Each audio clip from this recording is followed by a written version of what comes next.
Merhaba arkadaşlar, örgü kanalıma hoş geldiniz. Tığ işi kolay ve güzel model bir kazak yaptım. Bugün bunun anlatımını sizlerle paylaşmak istiyorum. Tığ işi olarak yaptım arkadaşlar. Bakın ben bu tığ ile ördüm bu kazağı. Ben bu renkleri kullandım. Siz istediğiniz renkleri kullanarak bu kazağı yapabilirsiniz. Kazak örgüsüne yakadan zincir yaparak başlıyoruz. Ben bugün kazak anlatımını 1 yaş bebek ölçüsünde anlatıyorum. Siz isterseniz bu başlama sayısını daha az yaparak yeni doğan bebekler için de yapabilirsiniz. Veya daha büyük çocuklar için yapmak istiyorsanız da daha fazla sayıda başlayarak istediğiniz yaş çocuklarınız için ve yetişkinler için de yapıp kullanabileceğiniz kolay bir kazak modeli. İki renkli kullandım dedim arkadaşlar. Bakın bu şekilde bir iplik vardı. Bunu kullandım. İpliğin etiketi yok arkadaşlar. Markasını ve renk numarasını bilmiyorum. 200 gramlık bir iplikti bu. 200 gramlık iplikten bu kaldı. 150 gram 320 metre ipliğe ihtiyacınız var ana renk olarak. Diğer renkten de az miktarda bir ipliğe ihtiyacınız var. 50 gram iplik olması yeterli. Bakın bej renginden 50 gram iplik olması yeterli. Tığ olarak da 5 numara 3 milimetre tığ kullandım. Siz daha büyük numaralı tığ kullanırsanız yaptığınız ölçü benim yaptığım ölçüden daha büyük olacaktır. Daha küçük numaralı tığ kullanırsanız da yaptığınız kazak 3-6 aylık bebek için olacaktır arkadaşlar. Eliniz de sıkıysa benimle aynı sayıda başlarsanız bile sizin yaptığınız kazak örgüsü benim yaptığım ölçüden daha küçük olacaktır. Örgüye başlamadan önce bugünkü anlatacak olduğum kazağın ölçüsünü size söylüyorum arkadaşlar. Başlamadan fikriniz olsun. Kol altının buradan gövde genişliğini ölçüyorum. 27 santimetre. İnç olarak ölçüyorum arkadaşlar. Bakın ölçtüğüm zaman 10,5 inç. Yüksekliğini ölçüyorum. Kol altının gövde yüksekliğini ölçüyorum. 23 santimetre. İnç olarak 9 inç. Tam yüksekliğini ölçüyorum. Bakın omuzdan itibaren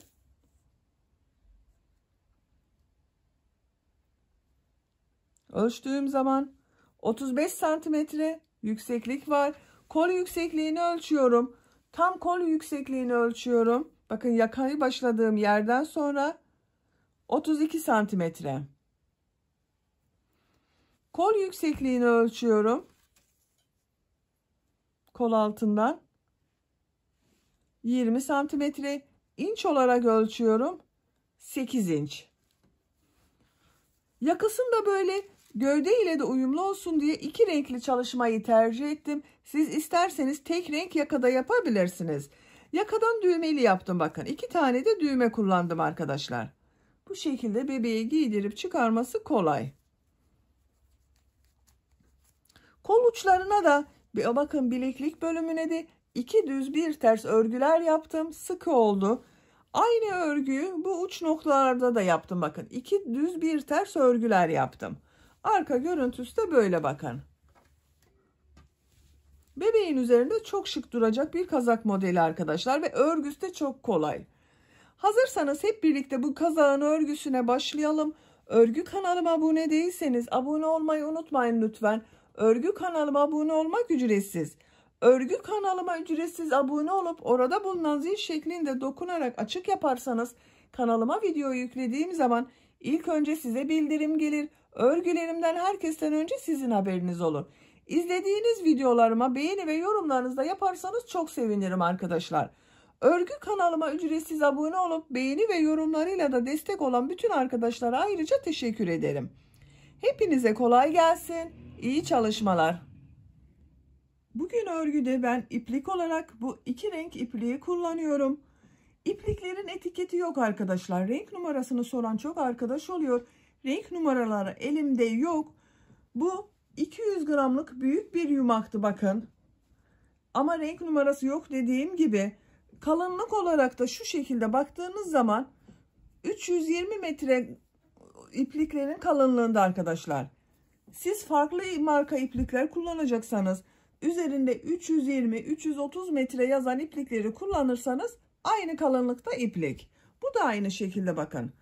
Çok kalın olmayan orta kalınlıkta iplik. Bu iplikten ana renk olarak bunu kullanıyorum. Diğer iplik olarak da bu renk ipliği kullanıyorum. Siz istediğiniz marka iplik ve renkleri kullanarak yapabilirsiniz. Örgüye yakadan zincir yaparak başlayacağız.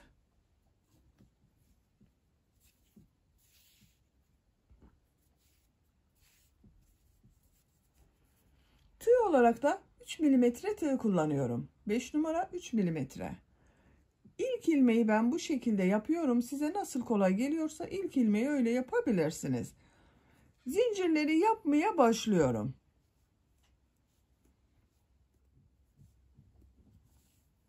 ...82 zincir yaptım.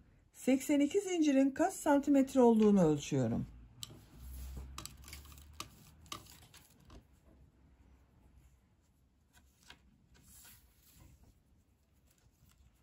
Örgüyü çektirmeden ölçüyorum. 33 santimetre zincir uzunluğu var arkadaşlar. Çok sıkı zincirler yapmadım bakın. Bu sırada bu zincirler üzerine trabzanlar yapacağız. Çok sıkı yapmazsanız bu zincirleri çok iyi olur. Bu trabzanları yaparken yaka ayrımlarında yapacağız. Ön bölümleri, kol bölümünü ve arka bölümü işaretleyeceğiz. 3 zincirde dönüş için yapıyorum. 1 2 3 85 zincir oldu bakın. Tığ üzerine iplik alıyorum. 3 ilmek atlıyorum. 1 2 3 4. ilmeğe trabzan yapıyorum. Bu 3 ilmek atladığımda bir trabzan bakın. 1 2 oldu. Ön bölüm için 10 trabzan yapıyorum. 1 2 3 4 5 6 7 8 9 10 10 trabzanı yaptım. 2 4 6 8 10. Bir zincir yapıyorum. Tığ üzerine iplik alıyorum.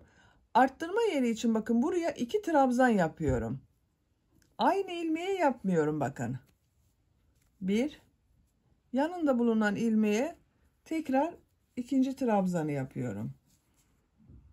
2 trabzanı yaptım. Bir zincir yapıyorum. İpliği tığ üzerine alıyorum. Yanında bulunan ilmeğe kol bölümü için ilk trabzanı yapıyorum.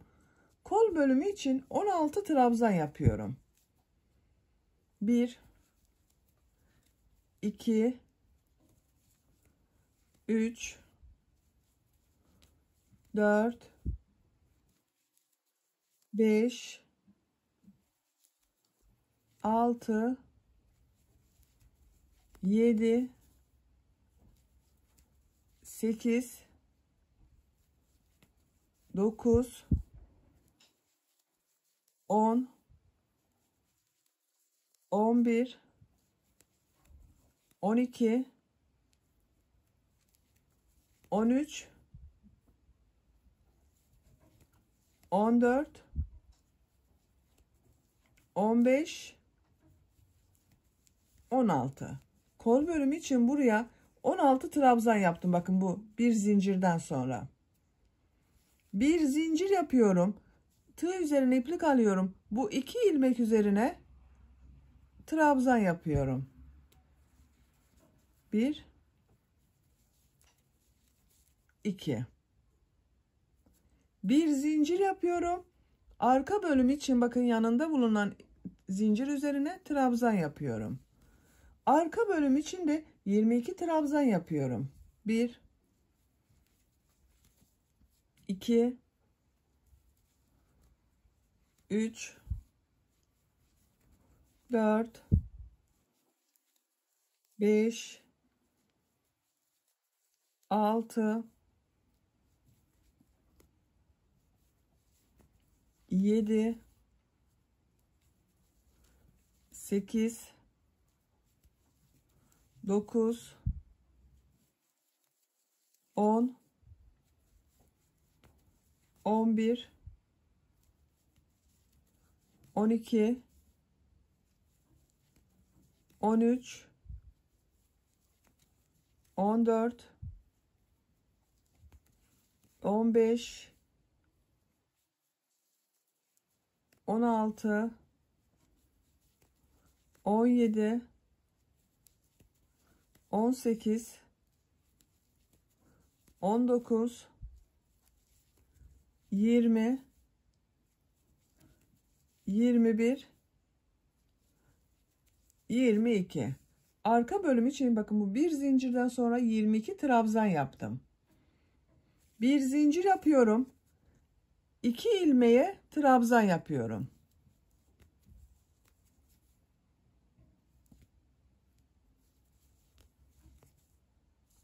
İki trabzan yan yana yaptım. Bir zincir yapıyorum.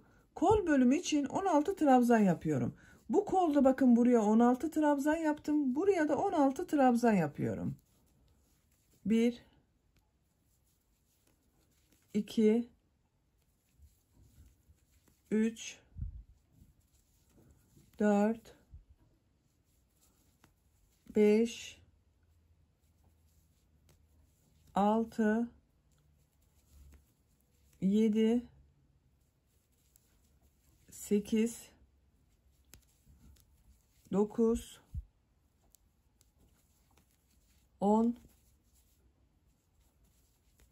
11,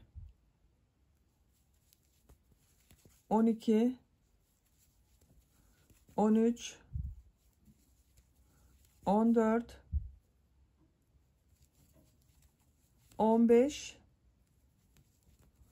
16. Kol bölümü için 16 trabzan yaptım. Bir zincir yapıyorum. Bakın 2 ilmeğe trabzan yapıyorum. 1, 2. Bir zincir yapıyorum. Ön bölüm içinde 10 trabzan yapıyorum. Bakın başlangıçta ön bölüm için 10 trabzan yaptım. Buraya da 10 trabzan yapıyorum. 1,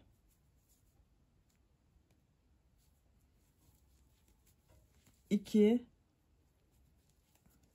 3, 4, 5, 6, 7, 8, 9, 10. Bu ilk sırada yaka ayrımlarını yaptık. Ön bölümler için 10 trabzan yaptım. Arttırma yeri için bakın buralarda 4 yerde ikişer trabzan yaptım arkadaşlar.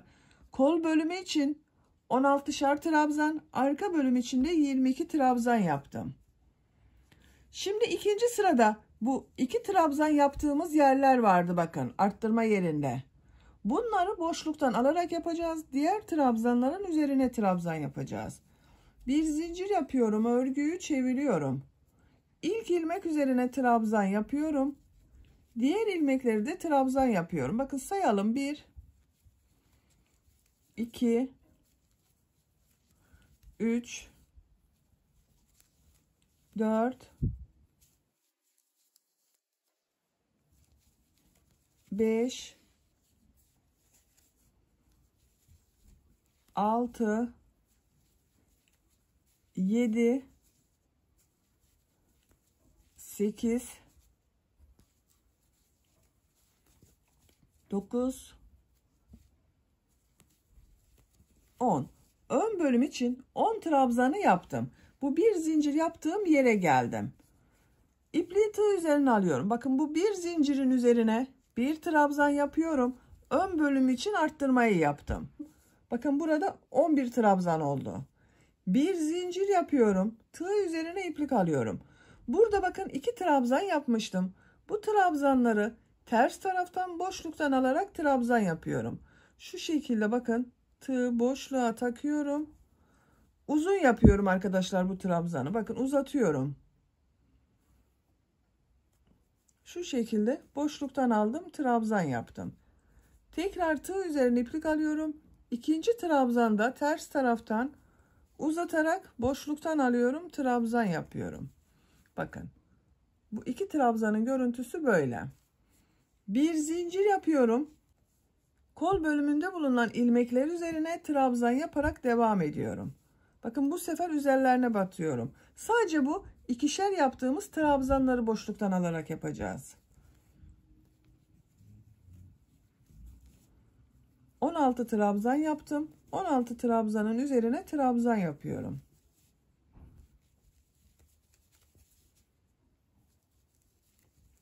Bakın bir zincir yaptığım yere geldim. Bu bir zincirin üzerine bir trabzan yapıyorum. Bir zincir yapıyorum. Tığ üzerine iplik alıyorum. Bu iki trabzanı ters taraftan boşluktan alıyorum. Uzun trabzan yapıyorum bakın. Tekrar ikinci trabzanda aynı şekilde ters taraftan boşluktan alıyorum. Trabzan yapıyorum. Bir zincir yapıyorum. Bu bir zincirin üzerine bir trabzan yapıyorum. Arka bölümde bulunan ilmekler üzerine trabzan yaparak devam ediyorum. Bakın boşluktan alarak yaptığımız yerlerde kabarık görünüyor arkadaşlar. Örgünün düz tarafı burası. Bu bir zincire kadar devam edelim. Arka bölümde trabzanları yaparak bu bir zincire kadar geldim. Bakın arttırma yaptığım yerdeyim. Arka bölüm için bu bir zincire bir trabzan yapıyorum. Bir zincir yapıyorum. Bu iki trabzanı ters taraftan boşluktan alıyorum. Trabzan yapıyorum.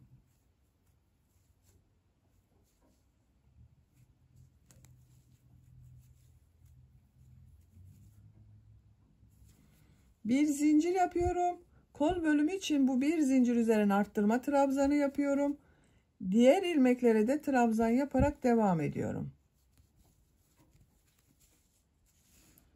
Bu arttırma yerine kadar devam edelim.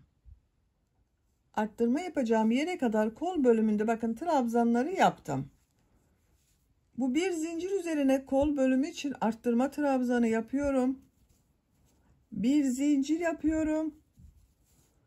Bu iki trabzanı ters taraftan boşluktan alıyorum, trabzan yapıyorum.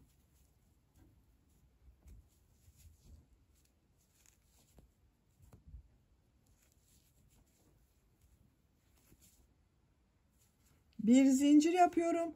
Ön bölüm için bu bir zincirin üzerine bir trabzan yapıyorum. Diğer ilmekler üzerine trabzan yaparak devam ediyorum.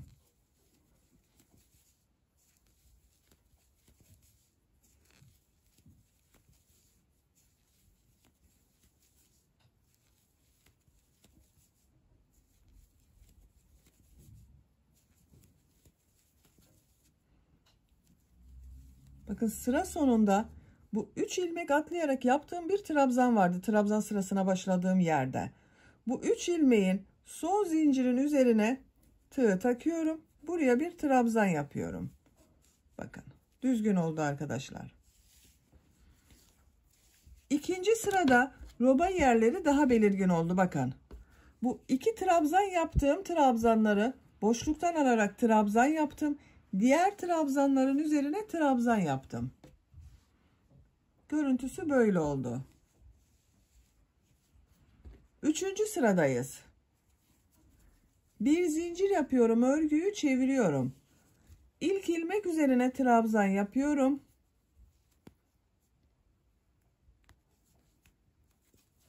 Diğer ilmekler üzerine de trabzan yaparak devam ediyorum. Bu bir zincir yaptığım yere kadar devam edelim.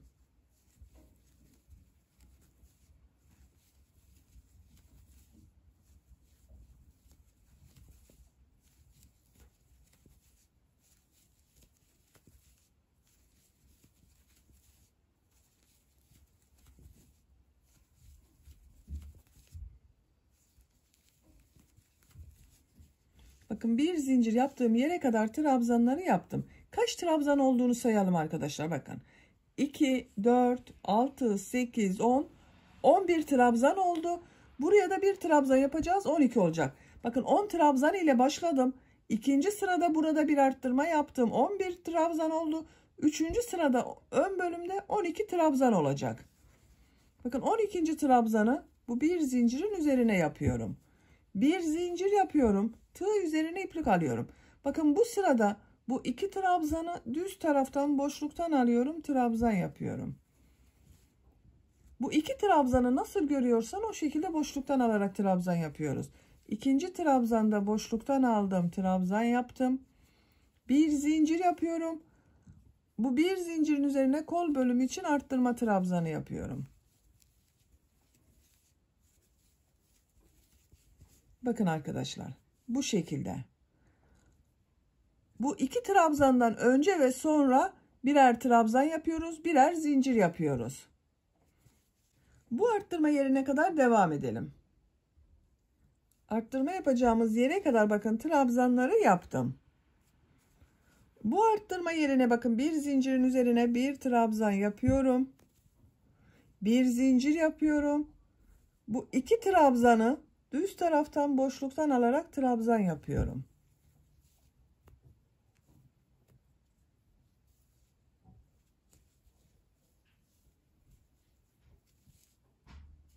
Bir zincir yapıyorum. Bir zincirin üzerine arttırma trabzanı yapıyorum. Diğer ilmeklere trabzan yaparak devam ediyorum. Bakın arkadaşlar. Buraya kadar devam edelim. Burada da yine bir zincirin üzerine bir trabzan yapalım. Bu 2 trabzanı boşluktan alıp trabzan yapalım. Bir zincir yapalım. Buraya arttırma trabzanı yapalım. Buraya kadar devam edelim. Burada da aynı şekilde bakın. Bir zincirlerin üzerine bir trabzan yapıyoruz. Bir zincir yapıyoruz. 2 trabzanı boşluktan alarak trabzan yapıyoruz. Sıra sonuna kadar tamamlayalım. Üçüncü sırayı sıra sonuna kadar tamamladım. Bakın bu arttırma yerlerinde de bu 2 trabzanlardan önce birer zincir yaptım. Birer trabzan yaptım arkadaşlar. Bu şekilde. Dördüncü sıradayız. Dördüncü sırayı örgünün ters tarafındayız bakın. Örgü bir zincir yaptım. Örgüyü çeviriyorum. İlk ilmek üzerine trabzan yapıyorum. Diğer ilmekleri de trabzan yaparak devam ediyorum.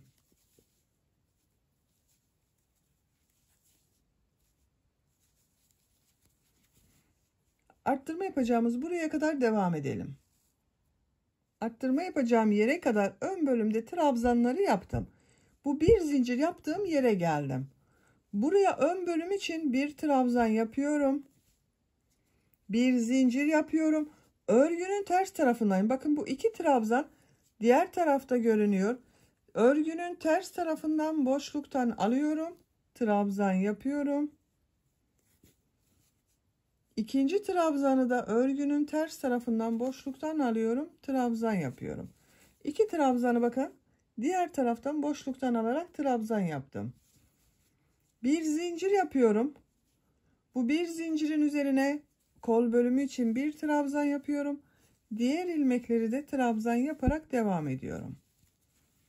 Bakın arkadaşlar, bu arttırma yerlerinde burada yaptığımız 2 trabzanı boşluktan alarak trabzan yapıyoruz.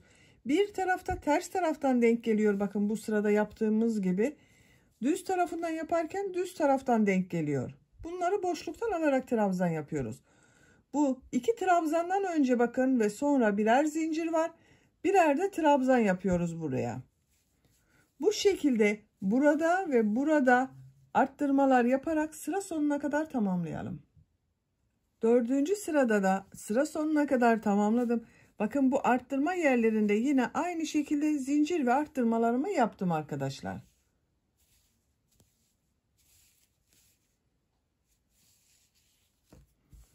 Şekline bakalım.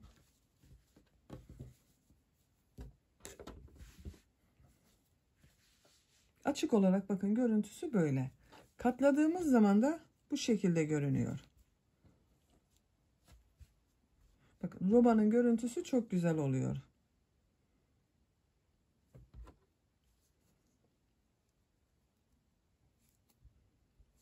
Beşinci sıradayız. Bir zincir yapıyorum. Örgüyü çeviriyorum. Örgünün düz tarafındayım. İlk ilmek üzerine trabzan yapıyorum.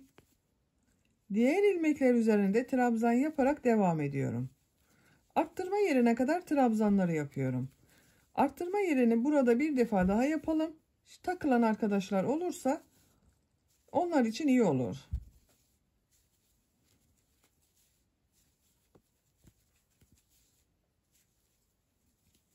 Trabzan yapıyoruz arkadaşlar. Bu arttırma yapacağımız yere kadar trabzanların üzerine trabzanlar yapıyorum.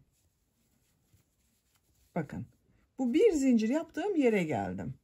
Buraya bir trabzan yapıyorum. Bir zincir yapıyorum. Bu iki trabzanı düz taraftan boşluktan alıyorum. Trabzan yapıyorum. Uzatarak yapıyorum. Bakın bu boşluktan alarak yaptığım trabzanları uzatarak yapıyorum. Bir zincir yapıyorum. Bu bir zincirin üzerine arttırma trabzanı yapıyorum. Diğer ilmeklere trabzan yapıyorum. Bakın. Düz tarafından yaparken bu iki trabzanı düz taraftan boşluktan alıp trabzan yapıyoruz. Ters tarafından yaparken de ters taraftan boşluktan alıp trabzan yapıyoruz. Nasıl görüyorsak o şekilde arkadaşlar. Romanın örgüsü bu şekilde bu 4 noktadan arttırmalar yaparak devam edecek arkadaşlar. Yapacak olduğunuz bebeğin büyüklüğüne göre bu 4 noktadan düzenli arttırmalar yaparak romanın örgüsünü tamamlayalım. Roba bölümünün örgüsünü arttırmalar yaparak tamamladım. Kaç sıra roba yaptığımı sayıyorum. 2, 4, 6, 8, 10, 12, 13 sıra. 13 sıra roba var arkadaşlar. Santimetre olarak da ölçüyorum. Şu şekilde bakın ölçüyorum. 11 santimetre yükseklik var. Benim yapacağım ölçü için yeterli. Burada bitirmiyorum. İlk önce bu ön bölüme düğme için düğme patları yapıyorum. Bakın düğme patını buraya yapıyorum. Diğer tarafa da düğme için düğme ilikleri yapacağız.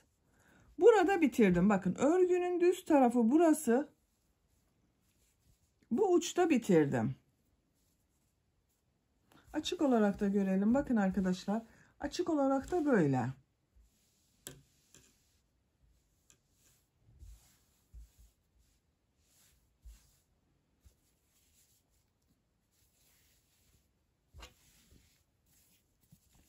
Sık iğne yapıyorum bir sıra. Bir zincir yapıyorum. İlk ilmek içerisine bakın bu trabzan sırasına sık iğne yapıyorum. Aynı yere bir sık iğne daha yapıyorum. Her sıraya 2 sık iğne yapıyorum. Benim denk geliyor. Sizin elinizin sıklığına göre arada birer tane sık iğne de yapabilirsiniz. Bakın her sıraya 2 sık iğne yapıyorum.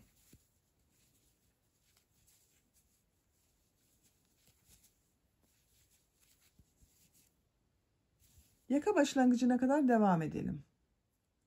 Yaka başlangıcı yaptığım yere kadar bakın bir sıra sık iğne yaptım.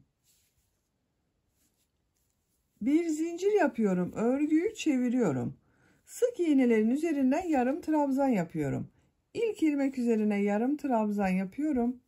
Yarım trabzanı bakın bu şekilde yapıyorum. Tığ üzerine iplik alıyorum. Trabzan yapıyor gibi ilmek aldım. Bir defa da içinden çıkarıyorum bakın.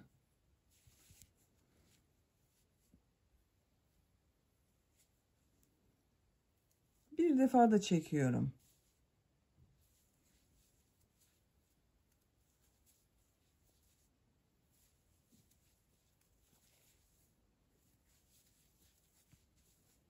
Yarım trabzanlar yapıyoruz. Sıra sonuna kadar devam edelim.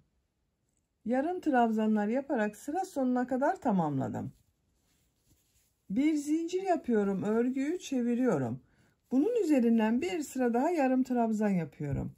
İlk ilmek üzerine yarım trabzan yapıyorum. Diğer ilmekleri de yarım trabzan yaparak devam ediyorum.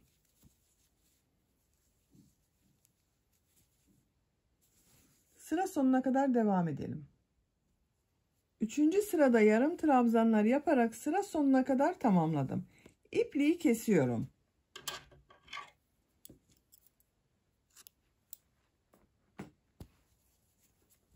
Bakın arkadaşlar, düğme dikeceğimiz patı hazırladık. Ben bugün bunu erkek bebek için yaptığımdan bakın burayı düz yaptım. Diğer tarafa düğme iliği yapıyorum. Siz bunu kız bebek için yapıyorsanız buraya düğme iliği, diğer tarafa düğme için düğme patı yapmanız iyi olacaktır. Düğme iliği yapacağım patı yaka başlangıcından başlıyorum.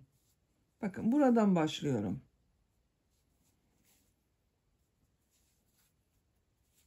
Bir zincir yaptım, sağlamlaştırdım. Sık iğne sırası yapıyorum. Burada da bakın bir sıra sık iğne, 2 sıra yarım trabzan yaptım. Burada da aynısını yapıyorum. Bir sıra sık iğne yapıyorum.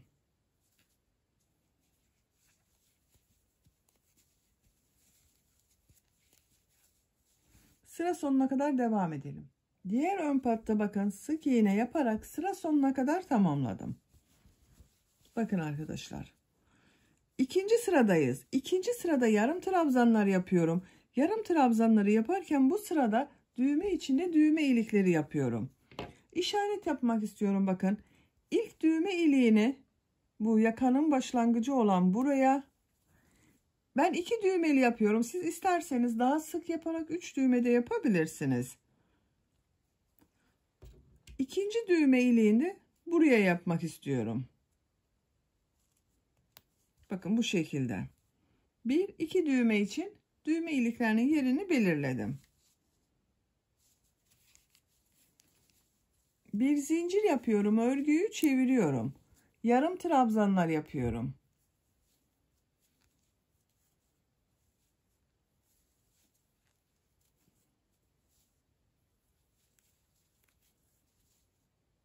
Bu ilk işareti yaptığım yere kadar yarım trabzanlar yapıyorum.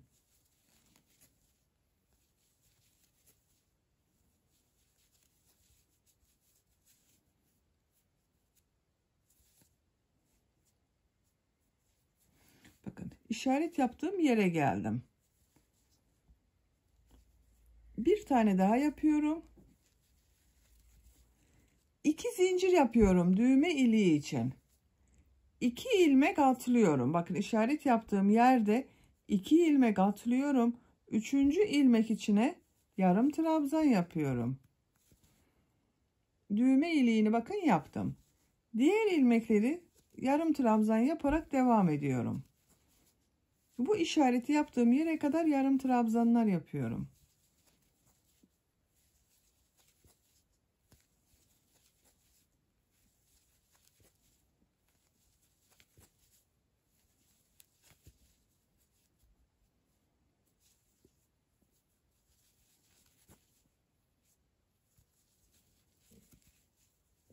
Bakın diğer işaret yaptığım yere geldim. 2 zincir yapıyorum düğme iliği için.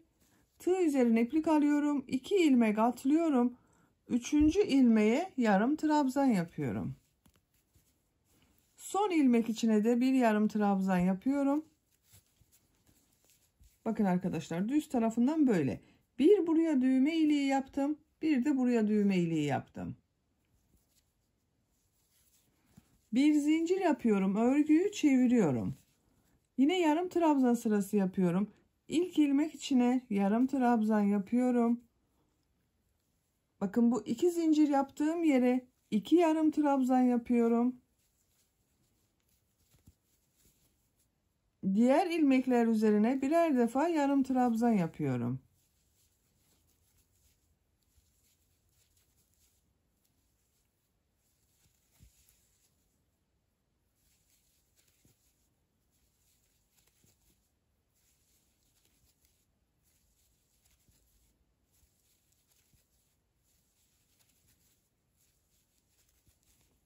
Bakın diğer düğme iliğinin olduğu yere geldim. 2 zincir üzerine 2 yarım trabzan yapıyorum. Diğer ilmekler üzerine birer defa yarım trabzan yapıyorum.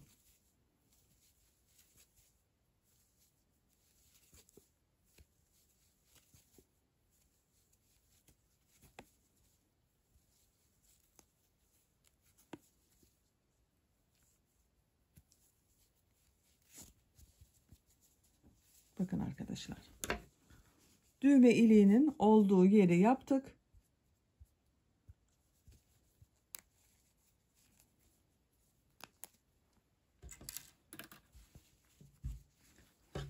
Buraya düğme dikeceğiz. Bunu bu şekilde yapacağız bakın. Düğme iliği olan yer üstte kalacak. Örgünün gelişine bakıyorum. Bu şekilde bakın. Gitmiyorum arkadaşlar. Örgünün ters tarafından yapıyorum. Sayıyorum. Bakın burada bulunan bu patları yaptığım yerde şu ilmeğe tığ takıyorum. Burada bulunan ilmeği o ilmek içinden geçiriyorum. Bir zincir yapıyorum. Örgüyü çeviriyorum. Bu ilk ilmeğe bir trabzan yapıyorum.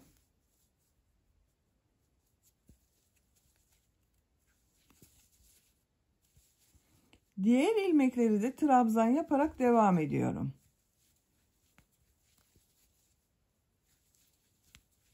Bakın. Burayı birleştireceğiz. Sıra sonunda arkadaşlar bunu şu şekilde birleştireceğiz trabzanlar yaparak. Arttırma yaptığımız buraya kadar devam edelim. Arttırma yaptığımız yere kadar trabzanları yaptım. Burada yine bakın arttırma yapıyorum. Bir zincir yapıyorum. Bu iki trabzanı ters taraftan boşluktan alıyorum. Trabzan yapıyorum.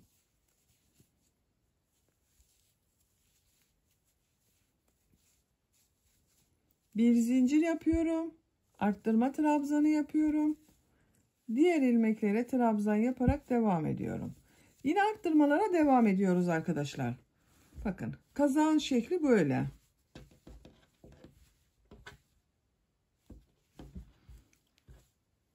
Buraya kadar devam edelim. Arttırma yapalım. Burada da arttırmayı yapalım. Sıra sonuna kadar devam edelim. Bu birleştirme yerini birlikte yaparız. Sıra sonuna kadar tamamladım.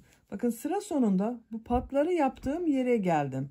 Bunu birleştiriyorum arkadaşlar. Bakın son ilmeğe de bir trabzan yaptım. Burada 3 sıra yaptım bakın. 2 sıra yarım trabzan, bir sıra sık iğne yaptım.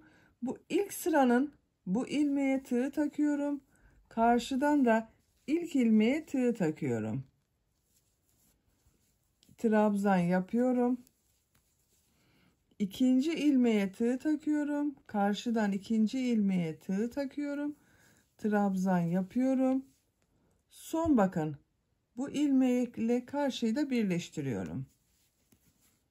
Son ilmek ile burada yaptığım ilk trabzan ilmeği var bak. Bir zincir yaparak bir trabzan yaptım. Bu ilmek ile birleştiriyorum. İlmek kaydırma yaparak sırayı birleştirdim. Bakın böylece patları da birleştirmiş olduk arkadaşlar. Buranın görüntüsü böyle bakın. Düğmesini de diktiğimiz zaman burası güzel olacak. İpliği burada kesiyorum. Artık örgüye gövdenin örgüsüyle devam edeceğiz. Kol altından başlayacağız.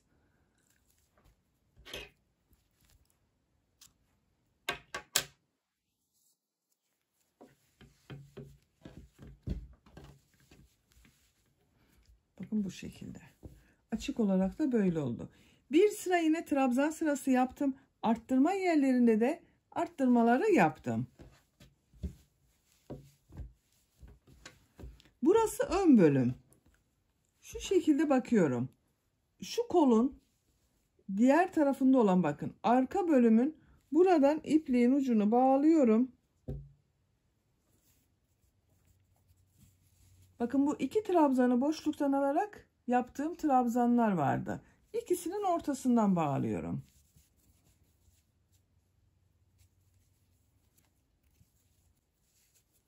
Buradan bir ilmek yapıyorum. Bir zincir yapıyorum. Bakın bu bir trabzan var. Boşluktan alarak ikisinin ortasından bağladım ipliği arkadaşlar. Bu trabzanı boşluktan alıyorum. Trabzan yapıyorum. 2 zincir yapıyorum kol altı için. Çok sıkı yapmıyorum zincirleri. Bir sonraki sırada üzerine trabzan yapacağız. Tığ üzerine iplik alıyorum. Kol bölümünde bulunan bütün trabzanları atlıyorum. Kol ile bakın bu ön bölümü ayıran bu arttırma yerinde bulunan bu iki boşluktan aldığım trabzanı boşluktan alıyorum. Trabzan yapıyorum. İkinci trabzan da aynı şekilde boşluktan alıyorum, trabzan yapıyorum. Tığ üzerine iplik alıyorum. Arttırma yerine bir arttırma trabzanı yapıyorum. Diğer ilmekleri de yarım trabzan yaparak devam ediyorum. Artık örgüye yarım trabzan olarak yapıyoruz. Gövde bölümünün örgüsünü yarım trabzan şeklinde yapıyoruz arkadaşlar. Trabzan sırasını burada bitirdim. Bakın her ilmeğe bir yarım trabzan yapıyorum. Bir defa da çıkarıyorum trabzana.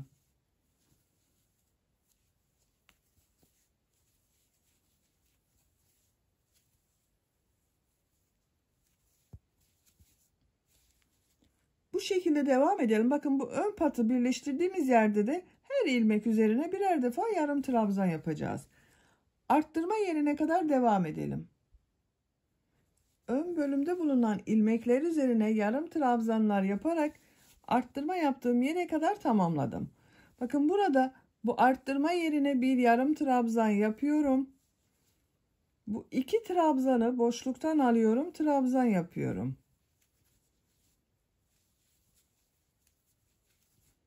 Kol altı için 2 zincir yapıyorum. Tığ üzerine iplik alıyorum. Kolda bulunan bütün ilmekleri atlıyorum. Bakın bu arttırma yerinde bulunan boşluktan alarak yaptığım trabzanı boşluktan alarak trabzan yapıyorum. İkinci trabzanda boşluktan alıyorum, trabzan yapıyorum. Tığ üzerine iplik alıyorum. Arttırma yerine yarım trabzan yapıyorum. Diğer ilmekleri de yarım trabzan yaparak devam ediyorum.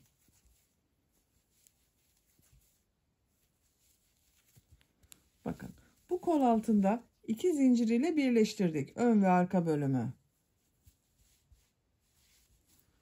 Sıra sonuna kadar devam edelim.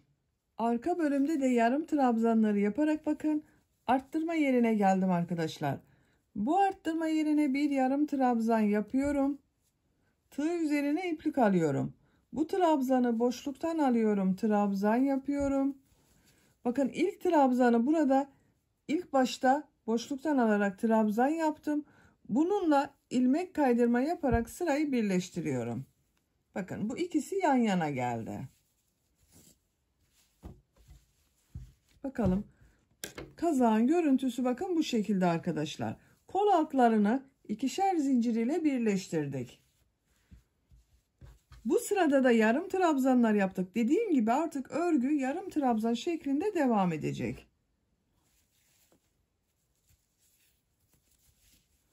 Bir zincir yapıyorum. Aynı ilmek içine bir yarım trabzan yapıyorum. Bu kol altında 2 zincir yaptım. Bu zincirlerin her zincir üstüne 2 yarım trabzan yapıyorum. Arttırma yapıyorum. Bakın 1 2. İkinci zincir üzerine de 2 yarım trabzan yapıyorum. 1 2. Diğer ilmekler üzerine birer defa yarım trabzan yapıyorum.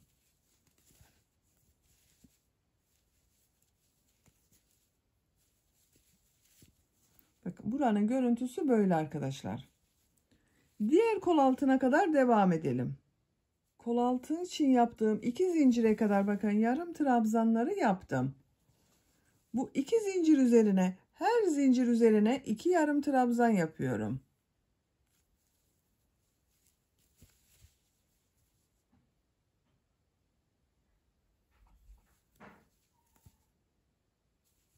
İkinci zincir üzerine de 2 yarım trabzan yapıyorum.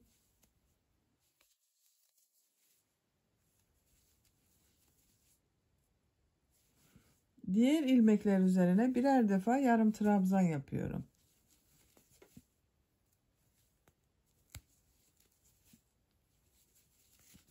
Bakın bu kol altı da böyle oldu arkadaşlar.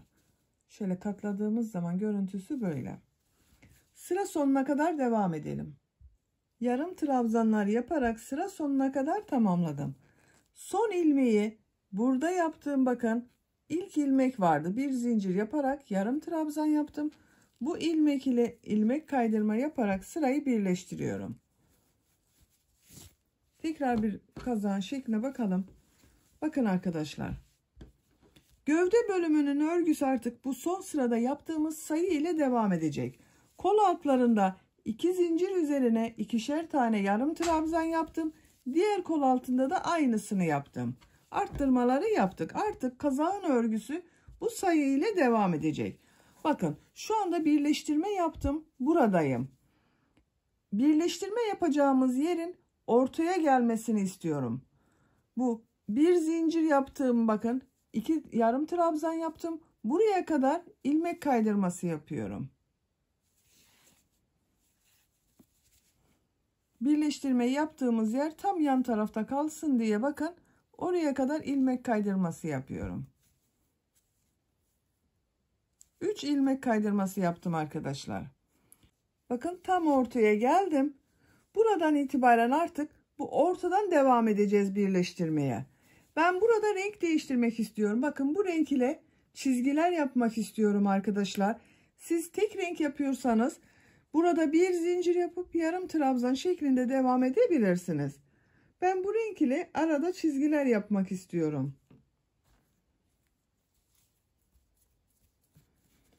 İlmeğin rengini bakın bu renk yapıyorum. Bu ipliği kesmiyorum, bekletiyorum. Bir zincir yapıyorum. Aynı ilmeğe yarım trabzan yapıyorum. Diğer ilmekleri de yarım trabzan yaparak devam ediyorum. Bu renkle yapıyorum bakın yarım trabzanları. Sadece renk değişti. Her ilmeğe bir yarım trabzan yapıyorum.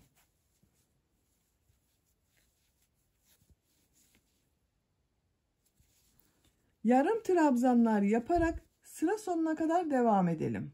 Sıra sonuna kadar bu renk ile bakın yarım trabzanlar yaparak tamamladım. Son ilmek ile burada yaptığım bu ilk ilmeği ilmek kaydırma yaparak sırayı birleştiriyorum. Bakın görüntüsü böyle oldu. Diğer renk ipliğe geçiyorum. Bakın bunu bekletiyordum burada. İlmeğin rengini bu renk yapıyorum. Şu şekilde çektim, sağlamlaştırdım. Bir zincir yapıyorum. Aynı ilmeğe bakın. Yarım trabzan yapıyorum. Diğer ilmekleri de yarım trabzan yaparak devam ediyorum.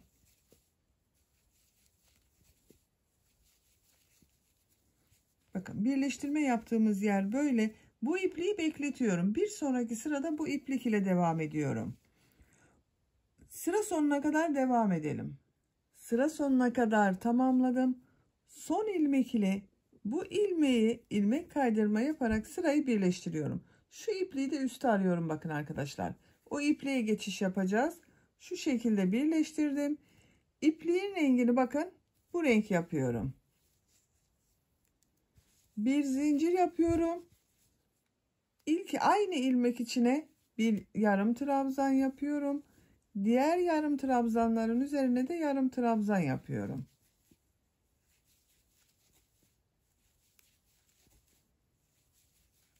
Bakın bu şekilde çizgili örgü elde ediyoruz. Bu birleştirme yaptığımız yerde arttırma veya eksiltme yapmamaya dikkat edelim. Bakın arkadaşlar bu şekilde düzgün oluyor. Birleştirme yaptığımız yerde fazla belli olmuyor. Sıra sonuna kadar devam edelim. Sıra sonunda bu ilmek ile ilmek kaydırma yapıp birleştirelim. Bir zincir yapalım. Aynı ilmeğe bir yarım trabzan yapıyoruz. Bakın. Bu iki renkle gövde bölümünün örgüsü devam edecek arkadaşlar. Birkaç sırada sayıp yaparsanız daha düzgün olur. Arttırma veya eksiltme yapmadığınızı kontrol edebilirsiniz arkadaşlar. Bazı arkadaşlar burada fazladan arttırma yapıyorsunuz. Burasının görüntüsü eğik oluyor. Yorumlardan öyle sorular da geliyor bana, neden oldu acaba diye. Bu birleştirme yaptığınız yerde bir hata yapıyorsunuzdur arkadaşlar. Bakın benim gayet düzgün görünüyor. Eksiltme veya arttırma yapmadım. Gövde bölümünün örgüsünün yarısını bu yaptığım gibi çizgili, diğer yarısında düz yapmak istiyorum. Onun için yapacak olduğunuz bebeğin büyüklüğüne göre bir bu renk bir bu renk yarım trabzanları yaparak örgüye devam edelim. Gövde örgüsünü iki renkli olarak bakın ben bu kadar yaptım arkadaşlar. Bu renk ile kaç sıra yaptığımı sayıyorum. 1, 2, 3, 4, 5, 6, 7. Aralarda yine bakın ana rengi kullandım. Bu sıradan itibaren artık sadece ana rengi kullanarak örgüye devam ediyorum.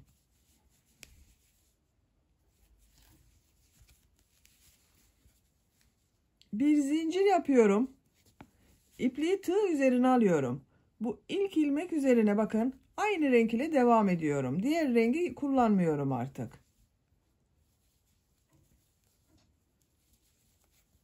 Bu şekilde. Gövde bölümünün örgüsü artık tek renk olarak devam edecek arkadaşlar. Birkaç sıra daha bu şekilde örgüye devam edelim. Gövde bölümünün örgüsünü bu renkli yaptığım sıradan sonra bakın yapacağım ölçüye göre düz renk ile devam ettim. Kol altından sonra kaç sıra yaptığımı sayıyorum arkadaşlar. 1, 2, 3, 4, 5, 6, 7, 8, 9, 10, 11, 12, 13, 14, 15, 16, 17, 18, 19, 20, 21, 22, 23, 24, 25, 26, 27, 28, 29, 30, 31, 32, 33. 33 sıra yarım trabzan sırası yaptım. Bu yükseklik benim için yeterli yapacağım ölçü için. Santimetre olarak da ölçüyorum. Ölçtüğüm zaman şöyle 19 santimetre yükseklik var. Burada bitirmiyorum. Bu uç bölüme bu renk ile lastik örgüsü yapıyorum arkadaşlar. Bakın buraya kadar 3 milimetre tığ kullandım. Lastik örgüsünü biraz daha toplu dursun diye 2,5 milimetrelik tığ kullanıyorum. Tığ numarasını küçülttüm. Siz de yaptığınız elinizde kullandığınız tığın numarasını küçülterek de yapabilirsiniz veya aynı tığ ile de devam edebilirsiniz. Ben bir yarım numara küçük tığa geçtim bakın.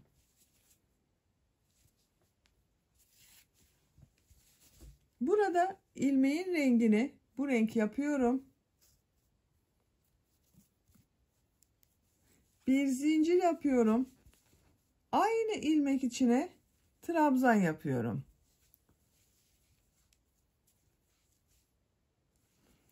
Diğer ilmekleri de trabzan yaparak devam ediyorum. Bakın ipliğin ucunda arada kaybedeceğiz arkadaşlar. Her ilmek üzerine bir yarım trabzan yapıyorum. Artık ikili trabzan yapıyorum bakın. Normal trabzan yapıyorum.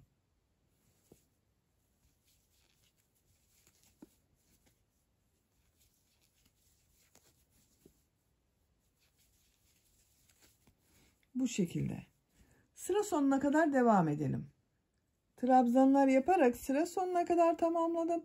Son ilmek ile ilk ilmeği ilmek kaydırma yaparak sırayı birleştiriyorum. Bakın burayı birleştirdim. Bir sıra trabzan sırası yaptım. Şimdiki sırada bu yaptığım trabzanları 2 düz 1 ters boşluklardan alarak trabzan yapıyorum. 2 zincir yapıyorum. Bakın bu iki trabzanı düz taraftan boşluktan alıyorum. Trabzan yapıyorum. 1 2 bu trabzanı ters taraftan boşluktan alıyorum. Trabzan yapıyorum. Bu iki trabzanı düz taraftan boşluktan alıyorum. Trabzan yapıyorum.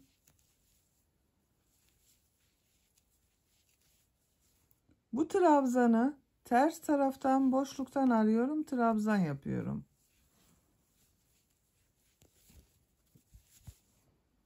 İki trabzanı düz taraftan boşluktan alıyorum. Trabzan yapıyorum. Ters taraftan boşluktan alıyorum. Trabzan yapıyorum. 2 düz 1 ters boşluklardan alarak trabzan yapıyoruz.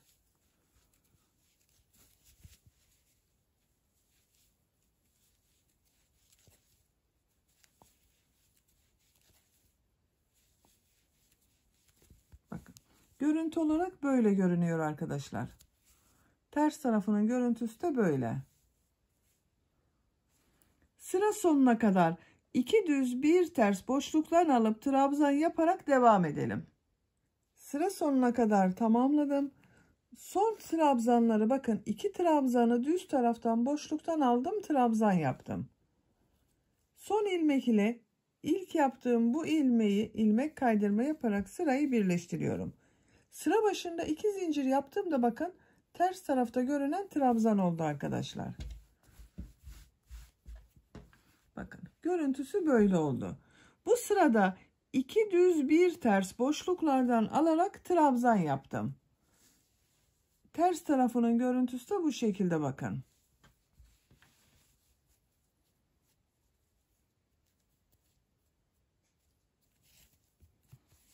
İki zincir yapıyorum. Bu iki zincirler ters tarafta görünen trabzan oluyor. Bu sırada bu boşluktan alarak yaptığım trabzanları nasıl görüyorsam o yönde boşluktan alarak trabzan yapıyorum. Bakın bu iki trabzan düz görünüyor. Düz taraftan boşluktan alıyorum, trabzan yapıyorum.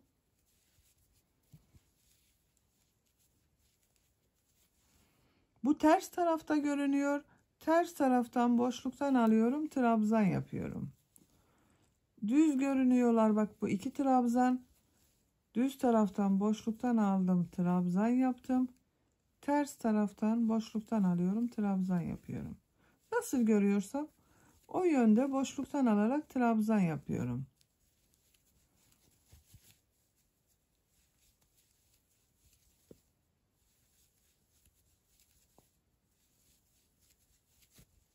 Bakın arkadaşlar.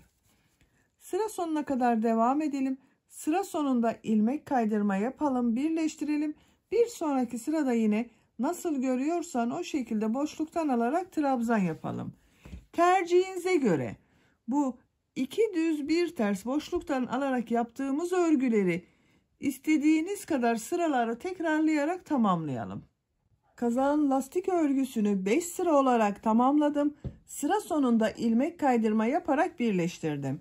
İpliği kesiyorum.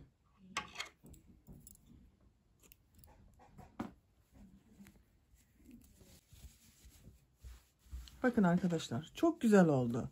2 düz 1 ters boşluktan alıp trabzan yaptım. Görüntüsü bu şekilde bakın. Ters tarafının görüntüsü de böyle. Esnek oldu bakın.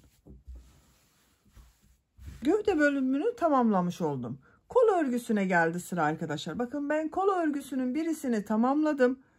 Gövde bölümüyle aynı sıra sayısınca bakın bu renkli iplikler ile sıra yaptım. Kol ucunda da burada yaptığım gibi 2 düz 1 ters boşluklardan alarak trabzan yaptım. Burayı da 2,5 milimetre tığ ile yaptım arkadaşlar. Burayı yaptığım gibi. Ama kolun örgüsünü 3 milimetrelik tığ ile kullandım bakın. Şimdi diğer kolun örgüsünü sizinle birlikte yapalım. Kol altından başlıyorum. Kol altında bulunan bu ilmekten ipliği bir defa bağlıyorum.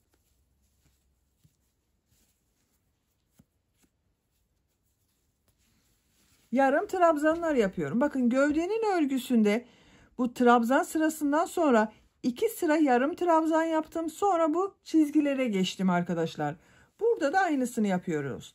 2 sıra bu renk ile yarım trabzanlar yapacağız. Daha sonra bu renk ile çizgi bölümüne geçiyoruz. Buradan bir ilmek yapıyorum. Tığ üzerine iplik alıyorum. Bakın kolun burada bulunan, bakın bu 2 düz trabzanı boşluktan alarak yapıyordum. Yanında bulunan bu bir zincirin üzerine yarım trabzan yapıyorum. Tığ üzerine iplik alıyorum. Diğer ilmekleri de yarım trabzan yaparak devam ediyorum.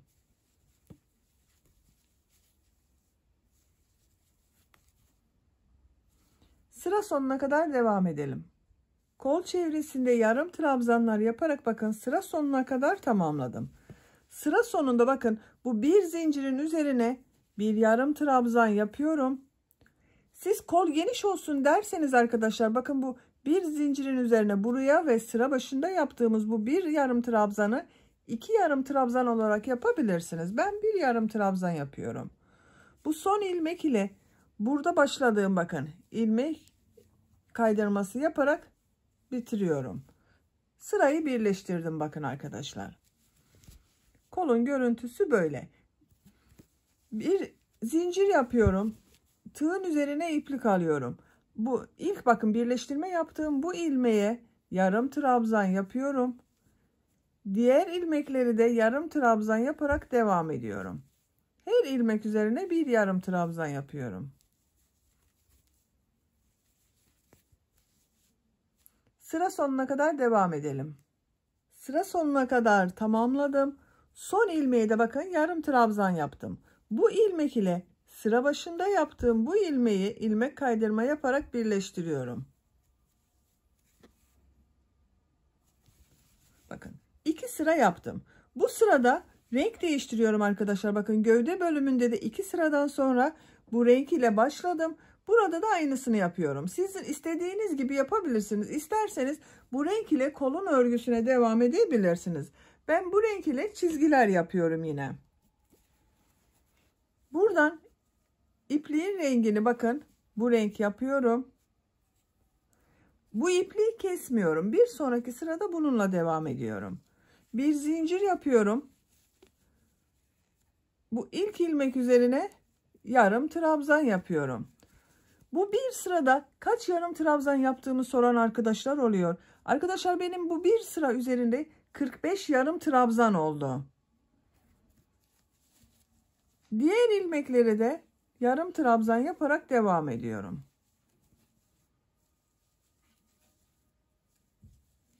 Bakın bu ipliği burada bekletiyorum. Bir sonraki sırada bununla devam edeceğiz.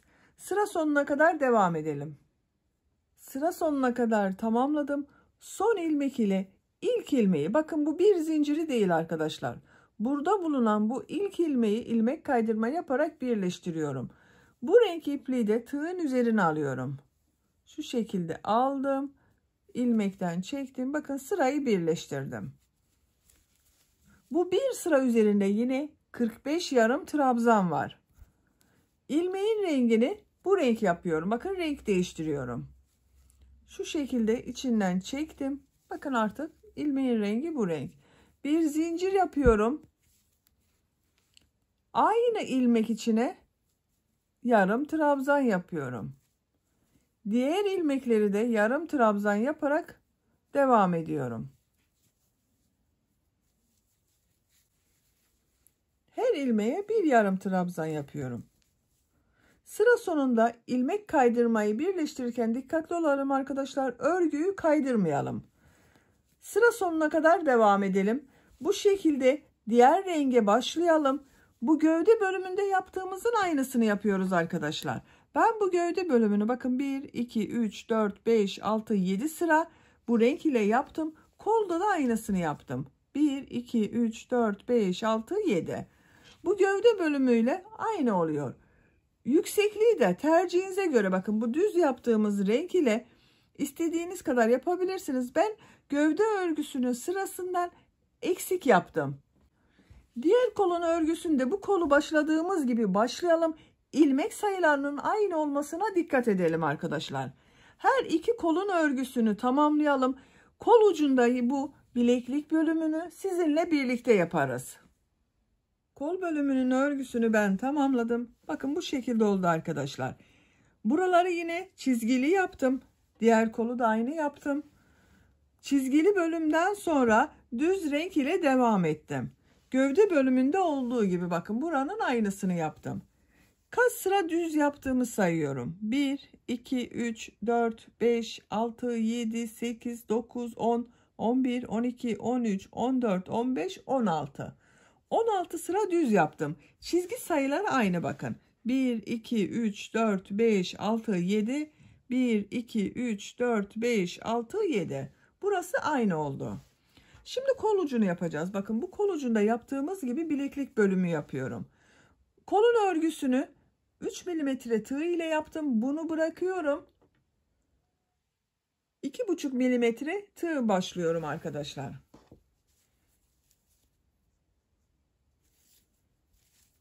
En son bakın burada ilmeğinin rengini bu renk yapıyorum. Şu şekilde içerisinden geçirdim. bir zincir yaptım, sağlamlaştırdım. Trabzan sırası yapıyorum. Bu ilk ilmek üzerine trabzan yapıyorum. Diğer ilmekleri de trabzan yaparak devam ediyorum. Bakın ipleri de içeride tutuyorum. Kaybediyorum arkadaşlar. Görünmesini engelliyorum.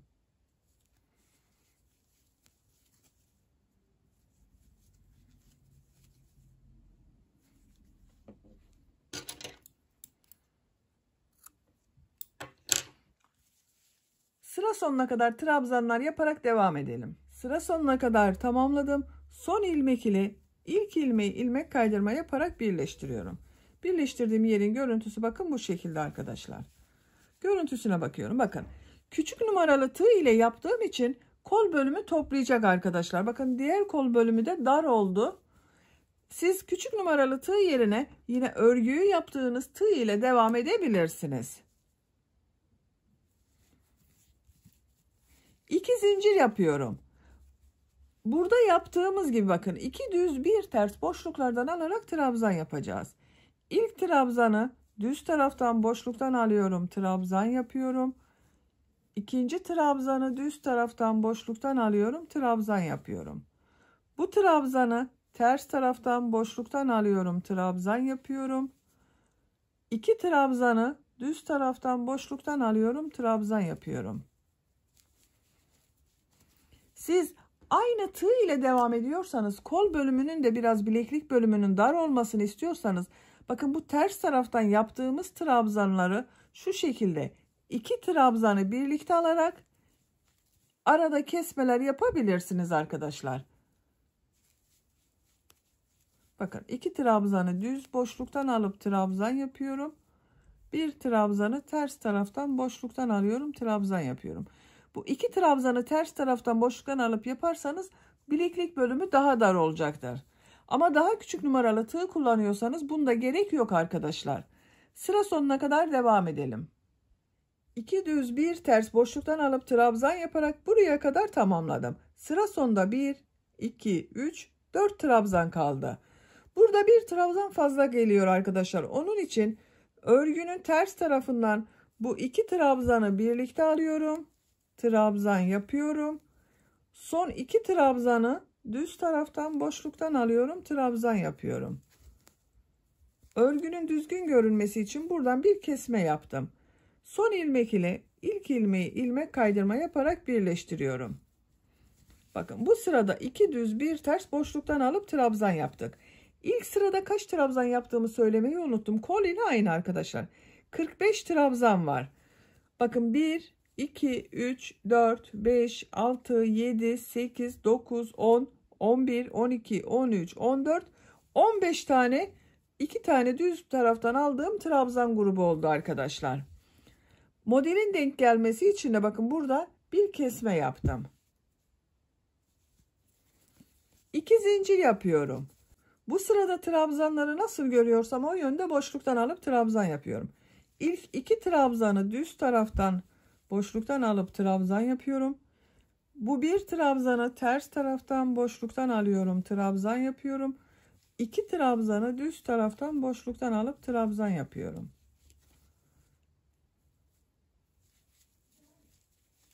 Sıra sonuna kadar devam edelim.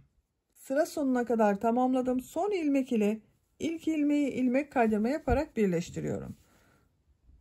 2 zincir yapıyorum. Bir sıra daha nasıl görüyorsam o yönde boşluktan alıp trabzan yapıyorum. 2 trabzanı düz taraftan boşluktan alıp trabzan yapıyorum. Bir trabzanı ters taraftan boşluktan alıp trabzan yapıyorum.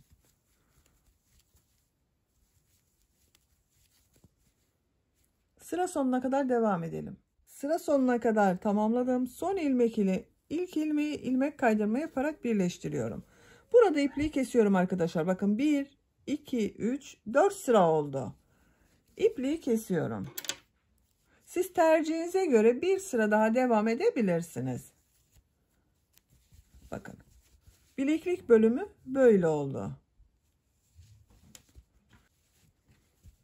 Her iki kolun örgüsünü ben tamamladım arkadaşlar. Siz de diğer kolun örgüsünde bu kolu başladığımız gibi başlayıp aynı işlemleri yaparak kolun örgüsünü tamamlayabilirsiniz. Kolu birleştirme yaptığımız yerin görüntüsüne bakalım. Bakın arkadaşlar. Sıra sonunda birleştirme yaptığımız yerin görüntüsü böyle kol altında. Şimdi yakasını yapalım. Yakasını yapmak için ilk önce bu yaka çevresinden bir sıra sık iğne yapıyorum.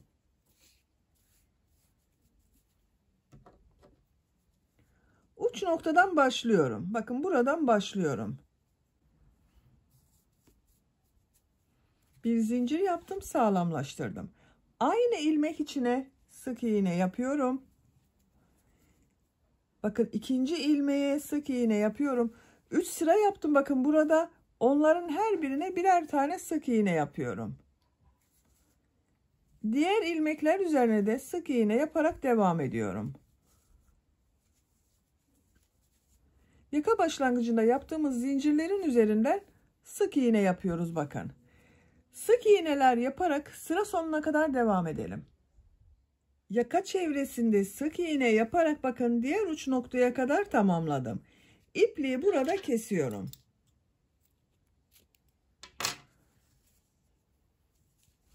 Bakın yakanın çevresinde bir sıra sık iğneler yaptım. Sıra sonunda yine bu 3 bakın pat yaptığım 3 ilmek üzerine de sık iğne yaptım. Bu şekilde oldu arkadaşlar. Yakayı bu renk ile yapıyorum arkadaşlar. Siz isterseniz kendi rengiyle de yapabilirsiniz. Bakın örgüyü şu şekilde çeviriyorum. Bu patın olduğu bakın buradan sayıyorum. 1, 2, 3 ilmek atlıyorum. 4. ilmeğe bakın buradan sık iğne yaptığım yerde 2 ilmek görünüyor. Bu 2 ilmekten dış tarafta görünen şu ilmeğe tığ takıyorum. Buradan bir ilmek yapıyorum. Bir zincir yaptım, sağlamlaştırdım. Tığ üzerine iplik alıyorum. Aynı ilmeğe trabzan yapıyorum. Yakanın örgüsünü trabzan olarak yapıyorum. İkinci ilmeğe bakın. İkinci ilmeği de ilk ilmekte yaptığım gibi burada görünen 2 ilmek var. Bunu şu ikinci ilmekten alıyorum arkadaşlar. Dış tarafta görünen ilmeği. İpliğin ucunda içeride tutuyorum. Trabzan yapıyorum. İlmekten alıyorum. Tek ilmekten alıyorum. Trabzan yapıyorum. Şu tek ilmekten alıyorum bakın. Trabzan yapıyorum.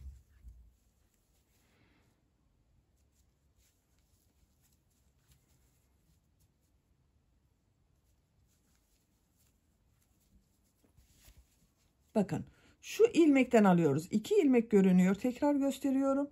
Şu dışta görünen ilmeği alıyoruz. Bunu buradan aldığımız için yaka bakın gövde bölümüne yatık görünecek arkadaşlar. İlmekten alıyorum. Trabzan yapıyorum.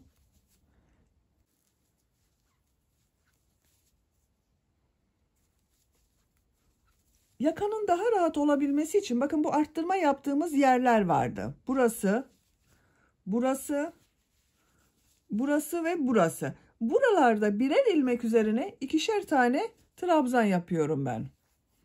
Bakın bu ilk arttırma yaptığımız, ayrım yaptığımız yere geldim. Burada bu ilmek üzerine 2 trabzan yapıyorum. Bakın 1, aynı ilmeğe 1 trabzan daha yaptım. Diğer ilmeklere birer defa trabzan yapıyorum. Bu şekilde. Dediğim gibi sadece bu ayrım yaptığımız bakın bu arttırma yerlerinde 2'şer defa trabzan yapacağız bir ilmek üzerine. Sıra sonuna kadar trabzan yaparak devam edelim. Bakın sıra sonunda 1, 2, 3 ilmek kalacak. Buraya kadar devam edelim. Sıra sonuna kadar ilmeklerden alıp trabzan yaparak tamamladım. Bakın bu arttırma yerlerinde bir ilmeğe 2 trabzan yaptım. Burada da aynı şekilde bir ilmeğe 2 trabzan yaptım. Yaka ayrımı yaptığımız yerlerde birer ilmeğe 2'şer trabzan yaptım. Diğerlerine birer defa trabzan yaptım. Yakanın örgüsünü ben buraya da uyumlu olsun diye çizgi çizgi yapmak istiyorum arkadaşlar. Bir sıra bu renk, bir sıra ana rengimizden yapıyorum. Bakın şimdiki sırada trabzan sırasını bu renk ile yapıyorum. Siz isterseniz tek renk olarak da devam edebilirsiniz. İlmeğin rengini bu renk yapıyorum. Bir zincir yapıyorum, sağlamlaştırıyorum. Tığ üzerine iplik alıyorum. Örgüyü çeviriyorum. Trabzan sırası yapıyorum. İlk ilmek üzerine trabzan yapıyorum. Bakın ipliğin ucunda içeride tutuyorum. Burada görünmeyecek arkadaşlar. Diğer ilmekler üzerine de trabzan yaparak devam ediyorum. Her ilmek üzerine bir trabzan yapıyorum. Arttırma yapmıyoruz. Sadece bu ilk sırada yaka rahat olsun diye arttırmalar yaptık. Bakın. Her ilmeğe birer defa trabzan yaparak sıra sonuna kadar devam edelim. Her ilmeğe birer defa trabzan yaparak sıra sonuna kadar tamamladım. Bakın arkadaşlar, bu renk ile de bir sıra trabzan sırası yaptım. Tekrar renk değiştiriyorum burada. Bu renk ile ilmek yapıyorum.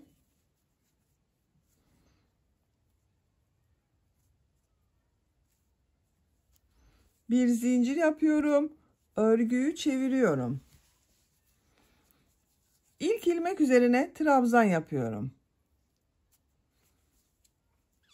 Bakın ipliğin ucunda içeride tutuyorum arkadaşlar. Burada görünmüyor kestiğimiz ve bağladığımız ipliğin ucu.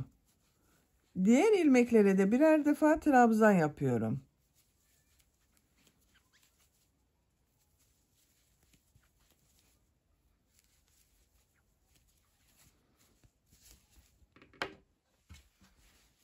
Bakın. Yakanın örgüsü bu şekilde çizgili olarak devam ediyorum ben. Siz dediğim gibi tek renk, bu renk, açık renk veya mavi renk ile de yapabilirsiniz arkadaşlar. Yakanın örgüsünü, bu trabzan sırasını tekrarlayarak tamamlayalım. Yakanın örgüsünü 6 sıra trabzan sırası yaptım. Bakın 1, 2, 3, 4, 5, 6. İpliği burada kesiyorum.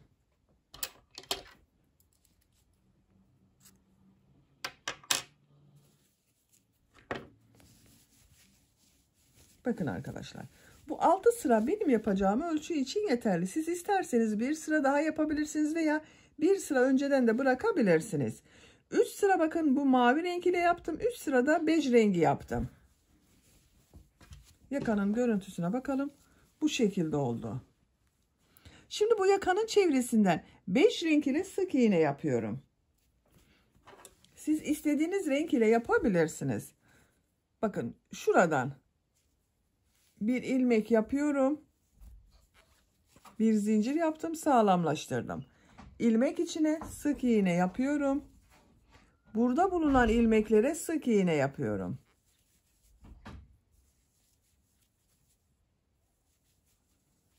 Yakanın çevresinden sık iğneler yapıyoruz. Dönüş yaptığımız yerlerde bakın ilmekler görünüyor zaten arkadaşlar.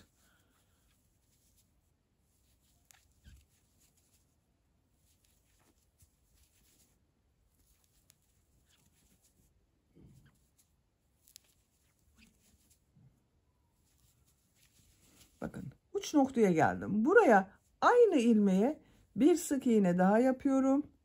Diğer ilmeklere sık iğne yaparak devam ediyorum.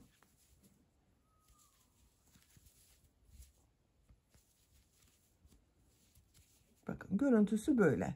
Yakanın çevresinde sık iğneler yaparak diğer uç noktaya kadar devam edelim. Yakanın çevresinde sık iğneler yaparak bakın diğer uç noktaya kadar tamamladım.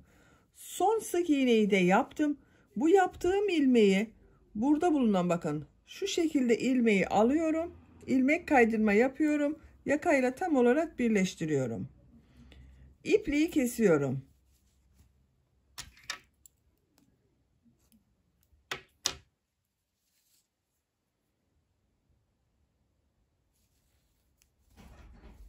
İlmeğin içinden geçirdim. Bakın yakanın örgüsünü tamamladım arkadaşlar. Şu şekilde oldu. Buraya 2 tane de düğme diktim. Bu düğme iliği yaptığım yerin tam karşısına gelen yerlere düğmelerini diktim.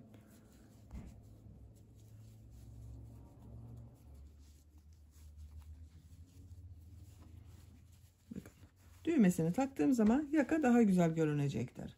Yakanın örgüsü böyle oldu. Ben bugün çizgili çalışmayı tercih ettim. Dediğim gibi siz sade renkte yapabilirsiniz. Bakın çok güzel oldu arkadaşlar. Çok şık ve güzel bir kazak oldu. Buranın örgüsünün görüntüsü böyle. Arka bölümün görüntüsü bakın bu şekilde. Kol uçları da böyle oldu. Kazağın örgüsünü böylece tamamladım. Kazağın örgüsünün bitmiş olarak size ölçülerini söylüyorum arkadaşlar. Kol altının buradan gövde genişliğini ölçüyorum.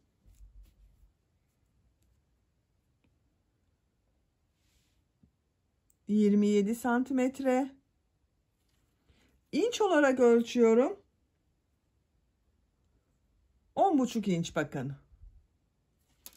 Yüksekliğini ölçüyorum. Kol altının buradan gövde yüksekliğini ölçüyorum. 23 santimetre. İnç olarak ölçüyorum. 9 inç. Tam yüksekliğinde ölçüyorum arkadaşlar. Bakın gövdenin omuzdan itibaren uç noktaya kadar olan yükseklik 35 santimetre. Kol yüksekliğini ölçüyorum. Kol altının buradan yükseklik 20 santimetre. Tam kol yüksekliğini ölçüyorum.